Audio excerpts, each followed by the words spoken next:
새해 복 많이 받으시기 바랍니다. 여러분들에게 정말 새해 복 많이 받으시고 우리 주 예수 그리스도의 은혜가 충만히 거하기를 간절히 바랍니다. 원래 2017년 뉴욕 동양제일교회 교회 표어는 여러분 앞에 나와 있고 우리 교회 주보에 나와 있듯이 예수 그리스도를 아는 지식과 은혜 안에서 자라가라, 이 말씀입니다. 이 말씀은 오늘 설교 본문 베드로후서 3장 18절의 말씀인데 순서를 약간 앞뒤로 바꾸었습니다. 오늘 본문 베드로후서 3장 18절은 은혜가 먼저 나오는데, 그리고 그 다음에 그를 아는 지식이 나오는데, 이걸 주보에 담고 또 펜으로 이렇게 반들도 보니까 오히려 예수 그리스도를 아는 지식이 먼저 나오는 것이 훨씬 더 이게 모양이 보기도 좋더라고요. 그래도 뭐 순서 바꾼다고 해서 우리가 둘 다 놓칠 건 아니니까.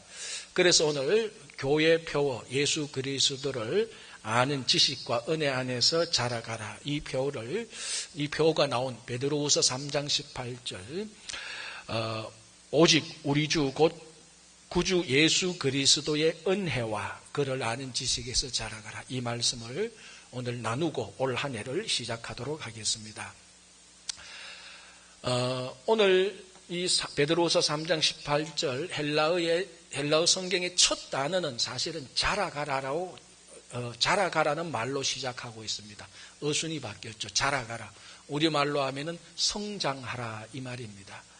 이 베드로후서를 강의했던 20세기의 유명한 영국의 설교자 마틴 로이드 존스 목사님의 그 강의집을 읽어보면은 그 베드로후서 전체에서 가장 중요한 주제가 되는 성구가 베드로후서 3장 18절이라고 말하면서 이 베드로후서 3장 18절을 몇 챕터에 걸쳐서 강의하고 있습니다. 그 강의집을 쭉 읽어보면은 한 가지, 오늘 본문 베드로후서 3장 18절에 나오지 않는 성도가 성장하는데 전제되어야 될 조건, 그걸 굉장히 강조하고 있습니다. 오늘 본문에는 그 말이 없는데 사실은 본문을 가만히 보면은 성장하기 위해서 필수적으로 전제되어야 되는 조건이 있습니다. 그게 무엇인가 하면은 생명이 있어야 된다는 것입니다. 그래서 그 강의집을 읽어보면은 이 성장이라는 말 하기 전에, 이 말을 강의하기 전에 생명에 대해서 얘기를 합니다. 뭐 내용은 아주 단순합니다. 생명체가 아니면은 성장할 수 없다는 것입니다. 그렇죠. 모든 성장하는 것은 그 안에 생명이 있기 때문에 이 생명이 변화하고 자라기 때문에 성장하는 것입니다. 그래서 우리가 오늘 예수 그리스도를 아는 지식과 그의 은혜 안에서 자라가라, 이거의 대전제는 우리 안에 예수 그리스도의 생명이 있어야 된다는 것을 전제하고 있습니다. 모든 생명체는 변화되고 성장합니다. 한 열흘 전에 권사님 한 분이 우리 교회 제 입구에 보면은 꽃이 있습니다. 그죠? 뭐 이 모양 저 모양인데 한 권사님이, 목사님 이거는 좋아해요, 그러더라고요. 근데 제가 가만히 보니까 저는 좋아한 줄 처음 알았어요. 하루에 교회에 있으면서 제 입구를 하루에 몇 번씩 왔다 갔다 하면서, 아, 여기 꽃이 있구나, 저기 있구나. 제가 뭐 가끔 이제 좀 말랐다 생각하면 관리 집사님한테 물 좀 줘야 되지 않겠어, 이렇게 말을 하면서 저는 거기 있는 꽃이 다 생한 줄 알았어요. 그 권사님이 꽃이 좋아해요 하고 보니까 진짜요 하고 이렇게 봐도 좋아한 줄 모르겠어요. 워낙 정교하게 만들어가지고 만져보니까 이게 좋아한 줄 알았어요. 그러고 보니까 저 꽃이 교회 입구에 1년 이상 있었는데 가만히 생각하니까 조화가 맞구나. 왜? 작년 1년 전에 봤던 그 꽃 모양하고 지금 보는 꽃 모양이 가만히 생각하니까 하나도 변한 게 없어요. 1년이나 있었는데 그 꽃 그대로 있었던 게 기억이 나요. 하나도 성장하지 않았다는 거죠. 왜 그렇죠? 좋아하니까. 생화가 아니니까. 생명체가 없으니까 변화도 없고 당연히 성장이 없는 것입니다. 아무리 생화처럼 보여도, 아무리 그게 정교하게 만들어져도, 아무리 그 꽃이 아름다워도, 아무리 그 꽃이 위대하다 할지라도 생명체가 아닌, 생화가 아닌 조화인 이상은 그 꽃은 성장하지 못합니다. 우리가 성장하기 위하여서는, 성도로 성장하기 위해서는 우리 안에 가장 중요한 전제 조건, 예수 그리스도의 생명이 있어야 되는 것입니다. 당연히 예수 그리스도를 우리가 영접할 때 예수 그리스도의 생명, 영원한 생명이 우리 안에 머물게 되고 그때부터 성장할 수가 있는 것입니다. 여러분 똑똑하다고 성장합니까? 아닙니다.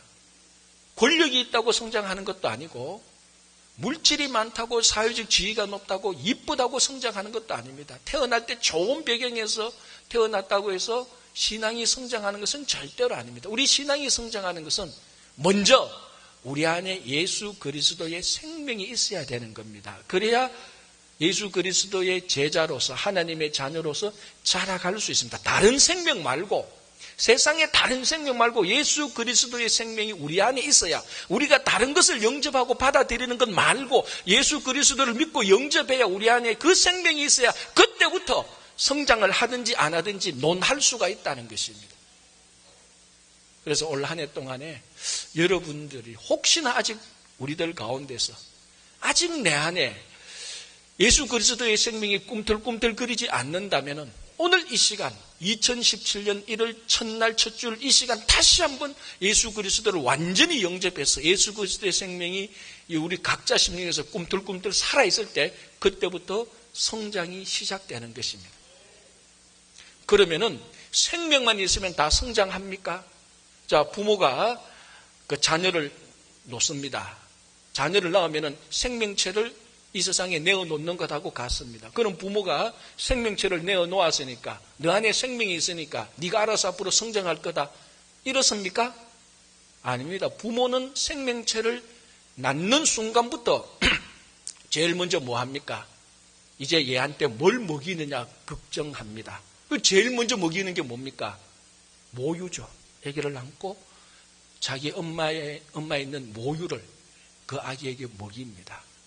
건강하게 성장하기 위해서는 전제적으로 생명이 있어야 되지만 생명이 있다가서 다 성장하는 건 아닙니다. 반드시 쉽게 말하면 잘 먹어야 됩니다. 잘 먹는다는 것은 뭡니까? 뭐 돼지처럼 많이 먹으란 말이 아니에요. 잘 먹는다는 것은 필수 영양소를 공급받아야 되는 겁니다. 그래야 자라는 겁니다. 그래야 성장하는 겁니다. 갓 태어난 아이는 어머니의 모유를 먹어서 그 모유 안에 있는 필수 영양소를 먹어야 되고요. 우리 자녀들이 한참 키가 클 때는 그때 필수 영양소인 칼슘을 먹어야 많이 자랍니다. 공부하는 아이들은 또 단백질 또 적정하게 있어야 되고. 그러니까 한 성도가 신앙적으로 자라는데 필수 영양소를 오늘 본문이 두 가지를 말하고 있습니다. 그 두 가지가 예수 그리스도 안에 있는 은혜, 예수의 은혜, 그리고 그 다음에는 예수 그리스도를 아는 지식. 이 두 가지가 보조 영양제가 아니고 필수 영양소라는 것입니다. 여러분, 보조 영양제는요, 바쁘면 안 먹어도 돼요. 귀찮으면 안 먹어도 돼요. 필수 영양소만 꼬박꼬박 우리 몸에 들어오면요, 건강하게 자랄 수 있어요. 필수 영양소를 안 먹으니까 보조 영양제 먹고 이상하게 자꾸 변화되는 거예요. 살 안 쪄도 되는데 찌고, 살이 붙어야 되는 데는 안 붙고. 왜? 필수 영양소를 제대로 안 먹으니까 그렇습니다. 뭐 제가 많이 알아서 그러는 게 아니고 요게 답니다 하는 거는.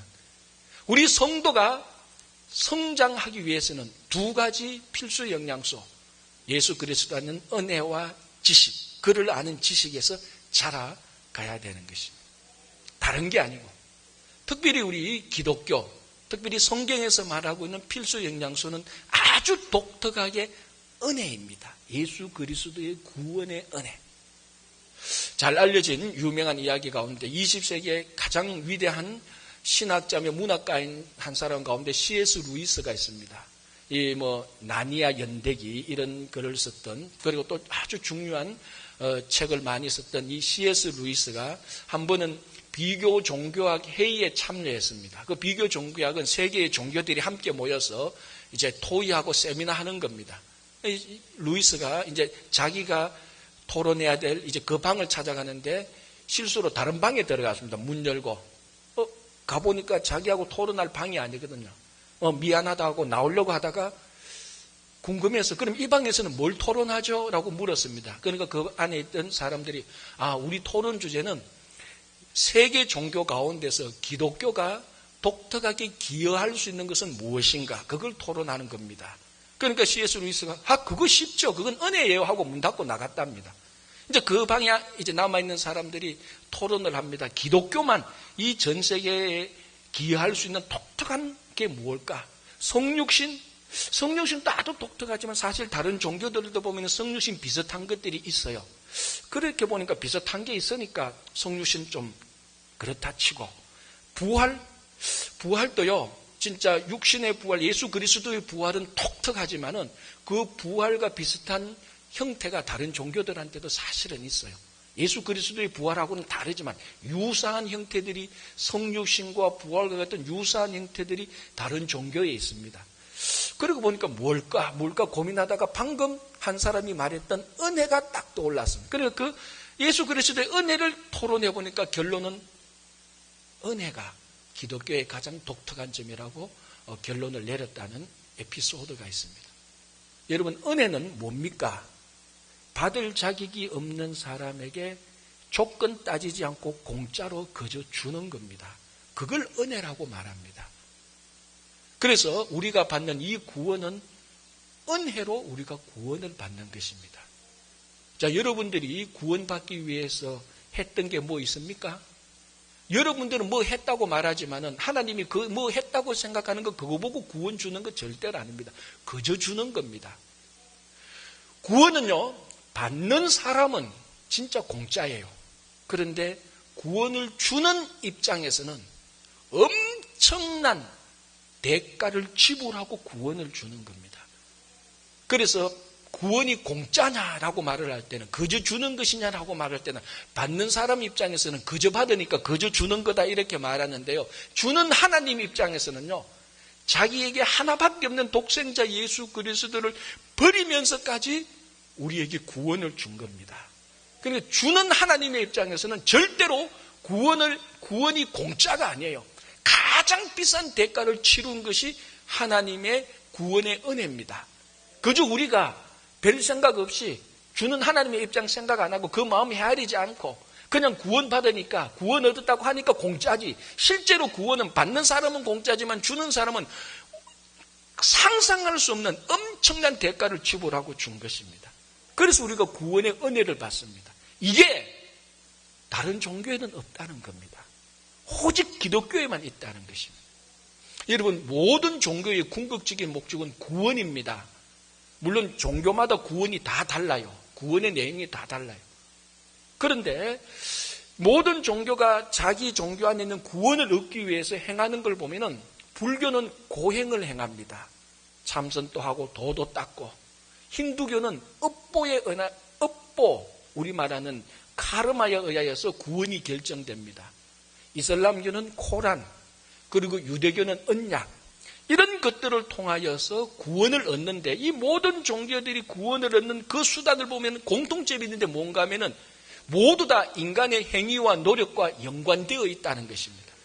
정도 차이는 있지만 인간의 사람의 행위와 노력이 포함되지 않는 구원은 없습니다.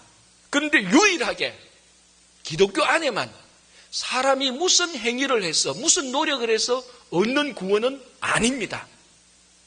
우리는 한 거 하나도 없습니다.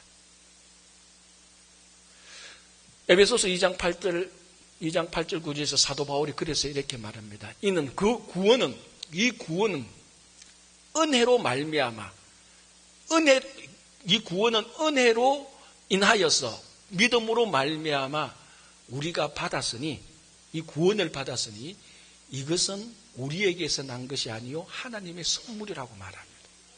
그리고 이 구원이 우리 행위에서 난 것이 아니니까 누구든지 자랑하지 못한다라고 말합니다. 이 구원은 하나님의 은혜로 믿음을 통해서 받는 겁니다.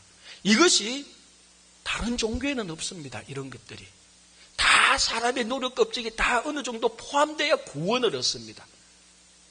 그러나 예수 그리스도의 구원의 은혜는 우리의 행위와 노력과 내 잘난 것과 내 공로와 업적은 눈금만큼도 들어가지 않습니다.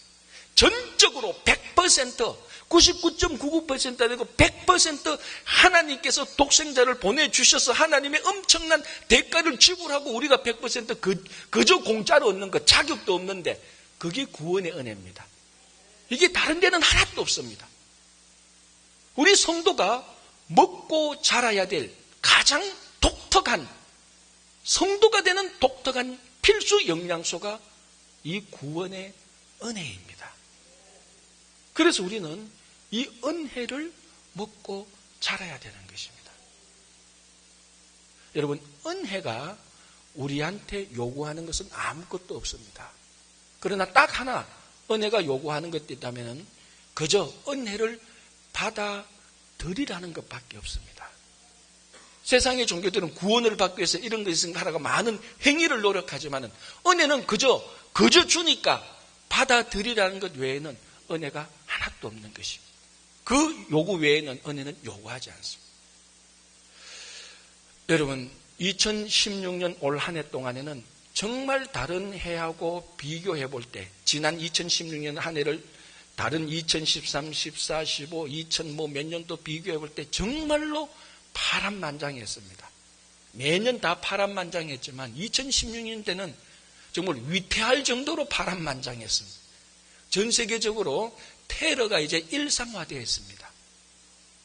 그래서 제 아는 어떤 목사님은 진짜로 이제는 사람 많이 모일 때 맨하탄 나가기가 겁난다 그러더라고요. 근데 그 얘기를 딱 들으니까 제가 겁이 나요. 옛날에는 그 얘기 들어도 뭘 그래, 볼일 있으면 가는 거지, 할러데이고 별일 있으면 가는 거지. 근데 그 얘기를 듣고 나니까 이제는 나도 날 잡아서 가야 되겠네, 그 생각이 실제로 들어요. 그만큼 테러가 일상화된 한 해였습니다. 전쟁이 일상화됐고요. 여러분, 미국이 이 대통령 선거 때문에 얼마나 혼란스러웠습니까? 한국은 여전히 혼란과 갈등 속에 있습니다. 이렇게 파란만장하고 테러와 전쟁, 혼란이 계속해서 요동치니까 복수와 정의가 한쪽에서 올라옵니다. 이것을 해결하기 위해서는 복수와 정의를 외치는 목소리가 많이 높아집니다. 그러나 여러분, 복수와 정의가 이 혼란과 어려움을 해결하지 않습니다. 하나님의 은혜밖에 없습니다. 이 정의와 복수를 이기는 것은 은혜밖에 없습니다. 2016년 한 해를 지나가면서 전 세계의 마음속에 복수와 정의에 대한 요구는 많아졌는데 오히려 은혜에 대한 중요성은 자꾸 놓치는 것 같습니다. 우리 성도가 먹고 자라야 할 영적 양식은 복수와 정의가 아니고 하나님의 은혜입니다. 그걸 먹고 자라야 됩니다. 복수와 정의를 먹고 자란 사람은 복수와 정의를 행할 수밖에 없습니다. 은혜를 받아 먹고 자란 사람은 은혜를 행합니다. 그래서 오늘 사도 베드로는 예수 그리스도 안에 있는 은혜 안에서 자라가라라고 우리들에게 요청하고 있고 권면하고 있는 것입니다. 자, 또 하나 필수 영양소가, 사도 베드로가 말하는 필수 영양소가 있습니다. 은혜 플러스 다른 게 뭔가 하면은 예수 그리스도를 아는 지식입니다.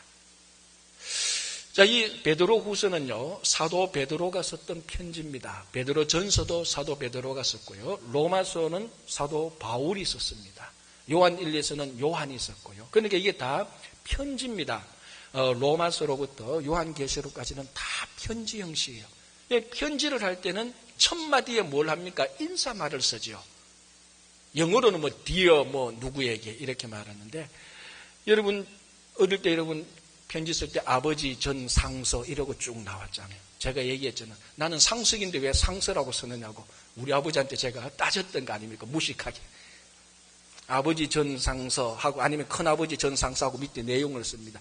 이 로마서도 고린도 전후서도 빌립보서도 오늘 본문 베드로후서도 편지에 인사말이 나오는데 항상 편지의 인사말, 그 당시 편지 인사말에 들어가는 단어가 두 개 있습니다. 은혜와 평강입니다.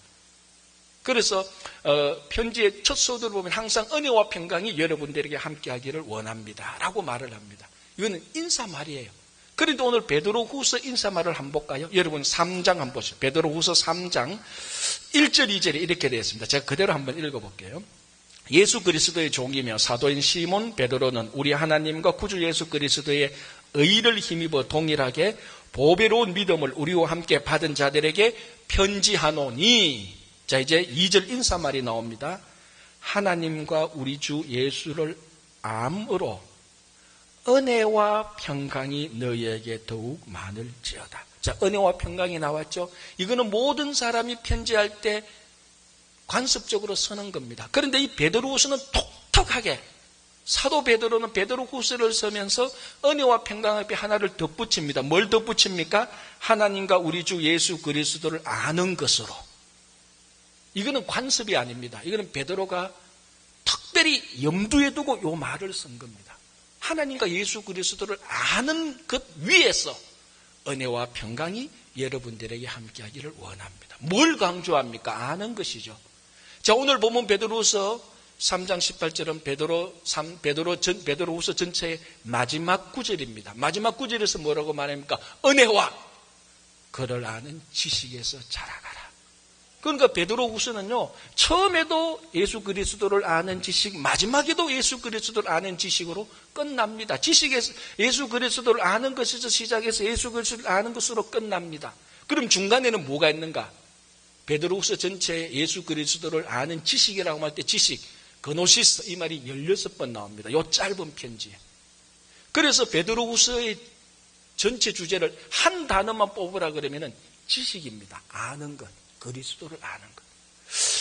왜 사도 베드로는 예수 그리스도를 아는 것 이 하나를 베드로후서 전체에서 계속해서 강조할까? 왜 강조할 겁니까? 사람들이 무식해서 좀 배워라 그렇게 말하려고 하는 게 아닙니다. 사도 베드로가 있었을 이 편지를 쓸 때는 너무 많은 거짓 교사들이 나타났습니다. 너무 많은 이단의 잘못된 가르침이 판을 치고 있었습니다. 그래서 사도 베드로가 고민을 합니다. 이단들의 잘못된 가르침과 거짓 교사들의 엉터리 교훈들이 판을 치고 있으니까 어떻게 하면은 이 사람들이 그런 잘못된 교사와 이단들에 빠지지 않고 예수 그리스도를 잘 섬기고 계속해서 나갈까? 그래서 펜을 들고 썼던 편지가 베드로후서인데 당연히 그것을 대처하는 방법은 하나밖에 없습니다. 예수 그리스도를 아는 지식에서 자라가라. 다른 사람들이 무슨 얘기라도 어떤 잘못된 가르침을 가도 거기에 휩쓸리지 말고 예수 그리스도를 아는 지식에서 자라가라. 이것이 세상의 잘못된 가르침과 이단의 미혹에서 이길 수 있는, 뿌리칠 수 있는 방법이기 때문에 베드로후서는, 사도 베드로는 계속해서 그리스도를 아는 것을 강조했습니다. 아는 것이 뭡니까? 우리 한국말에는 아는 것이란 단어는 아는 것 하나밖에 없습니다. 영어도 하나밖에 없어요. 그냥 안다. I know you, I know table, know, N-O, K-N-O-W 요 하나밖에 없는데 불어와 독어를 보면은 안다의 단어가 구분되어 있습니다.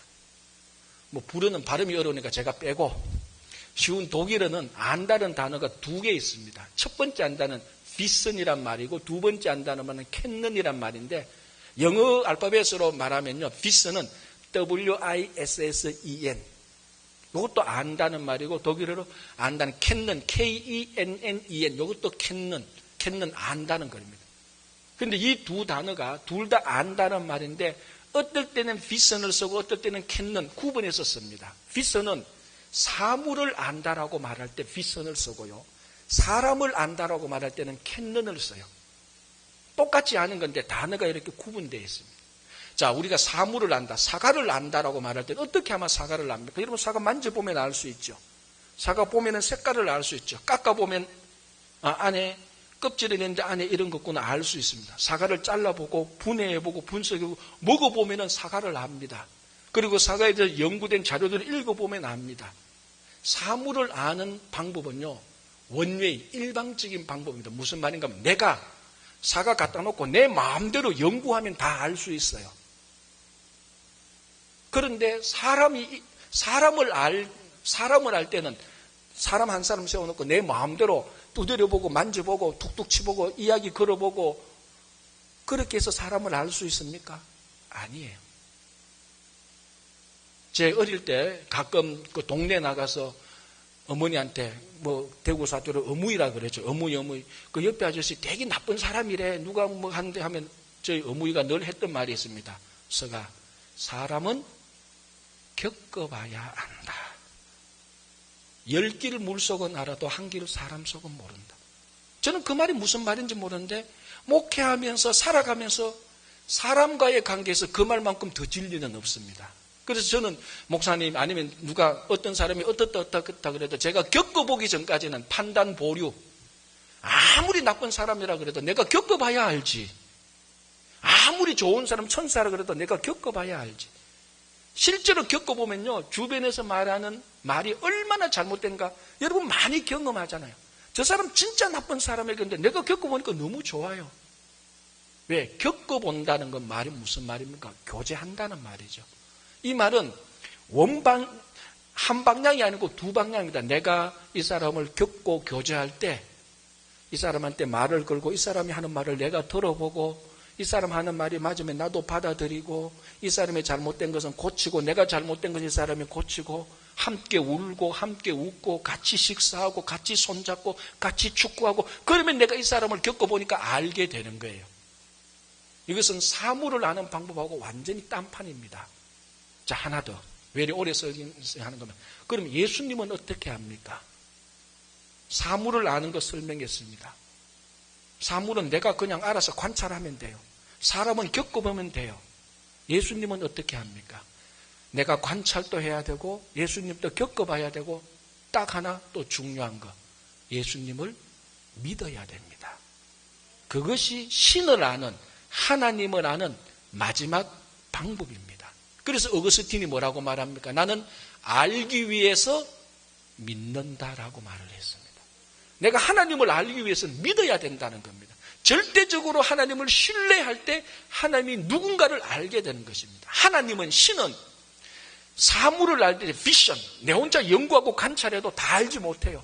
하나님을 겪어본다고 내가 겪어봐도 다 알지 못합니다. 그다가 반드시 추가돼야 될 게 내가 그분을 절대적으로 신뢰하게 될 때, 믿을 때에 하나님이, 예수님이 누군가를 알게 되는 겁니다. 예수 그리스도를 아는 지식은요, 이 세 가지가 다 동원돼야 됩니다. 앉아서 옆에서 관찰하기도 하고 살펴봐야 됩니다. 그리고 경험해야 됩니다. 같이 교제해야 되고 또 하나 그분을 경배하고 예배를 드리고 절대적으로 믿고 신뢰해야 예수 그리스도를 알게 됩니다. 그런데 한 가지 또 문제가 있습니다. 그러면은 그 예수 그리스도께서 내하고 옆에 있으면 옆에서 살펴보기도 하고 옆에 있으면 같이 손이라도 잡고 옆에 있으면은 내가 당신께 경배 드리겠습니다. 앉아 계십시오. 무릎 꿇고 경배를 하겠는데 옆에 없어요. 예수님께서 우리 옆에 이 세상에 온 때는 약 2000년 전 33년밖에 없습니다. 그리고 하늘로 승천해서 지금 우리 옆에 없어요. 어떻게 이런 식으로 예수 그리스도를 알 수 있습니까? 그 예수 그리스도께서 우리에게 남겨준 하나님의 말씀이 있습니다. 이 말씀을 우리가 관찰하고 연구하고 이 말씀을 교제하고 이 말씀을 전적으로 믿을 때에 예수 그리스도를 아는 지식이 생깁니다. 예수 그리스도를 아는 지식. 그래서 쉽게 말하자면 예수 그리스도를 아는 지식에서 자라가라. 사도 베드로가 했던 그 당시의 말을 2000년이 지난 오늘 우리에게 적용할 때 하나님의 말씀을, 이 성경 말씀을 살피고 관찰하고 배우고 매일매일 말씀과 함께 교제하고 이 말씀을 믿을 때에 예수 그리스도를 아는 지식에서 자라갈 수가 있습니다. 여러분, 오늘 이 사도 베드로는 그 혼란한 시대에 예수 그리스도를 아는 지식을 이렇게 강조합니다. 여러분, 요즘 하루하루 사이에 생기는 지식이 얼마나 많은 줄 모릅니다. 제가 대학 다닐 때만 해도 신문 하나만 읽으면요, 웬만한 대화에 다 끼어서 다 얘기할 수 있어요. 신문 하나만 딱 읽으면요, 정치 얘기도 가서 거둘 수 있고요, 문화 얘기도 가서 거둘 수 있고, 연예계 얘기도 다 할 수 있어요. 그런데 요즘은요, 워낙 지식이 많고 다양화되어서 신문 하나 읽고 어디 가서 얘기했다가요, 큰 코 다칩니다. 하루아침에 배워야 될 양이요, 어제와 오늘 사이에 생기는 지식의 양과 다양한 것이 100년 전에 따져보면 몇십 년 만에 생기는 것이 하루아침에 생기는 지식의 양이 더 많아요. 지식 홍수, 지식 폭발의 시대입니다. 이 시대에 우리가 알아야 될 것은 예수 그리스도의 지식입니다. 너무나 다양한, 너무나 재미있는, 너무나 우리의 흥미를 이끄는 세상의 지식들이 너무 많습니다. 그러나 거기에 끌려가지 아니하고 지식이 더 많으면 많을수록 우리가 붙들고 살아갈 수 있는 지식은 예수 그리스도를 아는 지식, 하나님의 말씀입니다. 너무나 많은 성도들이 세상의 지식에 혼이 빠져서 거기에 정신이 빠져서 하나님의 말씀을 아는 지식을 너무나 소홀히 하는 이 시대가 되어버렸어요. 여러분, 사도 베드로가 왜 베드로 후서를 쓰는 이유는 제가 조금 전에 말씀했습니다. 거짓 교사들이 팽배하고 이단의 가르침이 판을 치기 때문에 베드로 후서를 기록해서 그 이단을 물리치기 위해서 그리스도를 아는 지식을 강조하기 위해서 베드로 후서를 썼습니다. 요즘은 어떻습니까? 이단이 더 많죠. 잘못된 교사가 더 많죠. 이단의 가르침이 더 교묘합니다. 잘못된 거짓 교사들의 가르침이 더 세련되가 있어요. 교회가 가르치는 것보다 훨씬 더 세련되가 있어요. 이단들의 가르침에 가면 얼마나 친절한지도 몰라요. 밥도 더 많이 사준다고 해요. 이단들한테 가면. 훨씬 더 많이 이단들의 가르침 우리를 공격합니다. 그러나 이때에 사도 베드로가 이단의 가르침을 물리쳤던 그 방법, 예수 그리스도를 아는 지식에서 자라가는 것이 최고입니다. 지식이 폭발해도 잘못된 가르침이 계속 우리를 유혹하고 공격해도 예수 그리스도를 아는 지식, 하나님의 말씀을 아는 지식에서 계속해서 자라가면 끄떡없습니다. 정말 올 한 해 동안은 여러분들의 은혜와 이 지식 안에서 이 필수 영양소, 여러분들이 하나님의 자녀가 되고 성도가 되기를 원한다면은, 그래서 성장하기를 원한다면은 다른 걸 먹어서는 안 됩니다. 예수 그리스도의 은혜와 예수 그리스도를 아는 지식이 필수 영양소를 먹어야 됩니다. 그리고 보조 영양제를 먹든지 말든지 이 두 개는 반드시 먹어야 됩니다. 왜? 무엇을 먹느냐에 따라서 어떤 사람이 되느냐가 결정됩니다. 그래서 어머니가 아기를 놓으면 생명체를 주는 동시에 제가 말씀드린 제일 먼저 걱정하는 게 얘를 뭘 먹일까? 모유부터 먹입니다. 그래서 몇 살 때는 뭘 먹이고 뭘 먹여야 잘 자라더라. 그래서 그 나이에 따라서 필수 영양소를 먹입니다. 왜? 이렇게 잘 먹여야 잘 자라니까요. 2006년도 한국에서 괴물이라는 영화가 있었습니다. 여러분 많이 봤을 겁니다. 어떻게 보면 참 황당해요. 한강에서 괴물이 나타나요. 여러분, 한강은 서울 한중간을 흐르는 강인데 사람이 매일 왔다 갔다 하는데 거기서 엄청난 괴물이 나타납니다. 왜 그 괴물이 나타나죠? 그 영화 첫머리에 보면은 주한미군이 이 강에 방출해서는 안 될 화학 폐기물을 몰래 방출합니다. 그게 포름알데히드, 다른 말은 포름알림입니다. 아주 독한 화학 제품, 이런 것은 절대로 환경오염에 치명적인 문제가 생기기 때문에 강이나 이런 데 방출해서는 안 됩니다. 그런데 그 영화에서 이제 방출하죠. 근데 물고기 한 마리가 그 방출된 포름알림을 먹습니다. 그래서 무시무시한 괴물이 되었어요. 여러분, 먹어야 될 걸 먹어야 되는데 먹어서는 안 될 걸 먹은 물고기가 괴물이 됩니다. 성도가 하나님의 자녀가 되고 예수 그리스도의 제자가 되기 위해서 먹어야 될 필수 영양소를 먹어야 됩니다. 그것 말고 다른 거 먹으면 다 신앙의 괴물이 되는 겁니다. 가끔 우리 주변에 괴물 영화에 나오는 괴물만치는 아니더라도 우리 각자 안에 조금씩 변형된 괴물의 모습이 있어요. 왜 그런 줄 아십니까? 잘못 먹었기 때문에 그래요. 성도가 먹어서는 안 될 세상에 다른 것들이 너무 많습니다. 정말 먹어야 될 말씀과 예수 그리스도의 은혜는 먹지 않고 다른 거 먹으니까 이쪽 저쪽에 자꾸 변형이 생겨요. 올 한 해에는 지금까지 먹던 세상의 잘못된 것을 다 끊어버리시기 바랍니다. 예수 그리스도의 은혜만 먹고 자라가도 너무나 풍성한 삶을 살 수 있습니다. 예수 그리스도를 아는 지식, 하나님의 말씀만 평생 읽어도 우리는 늘 더 읽어야 될 게 이 말씀 안에 남아있습니다. 그래서 올 한 해 우리 교회의 표어처럼 예수 그리스도를 아는 지식과 그의 안에서 자라가서 우리 뉴욕 동양제일교회 교인들은 한 명도 신앙의 괴물이 나타나서는 안 됩니다.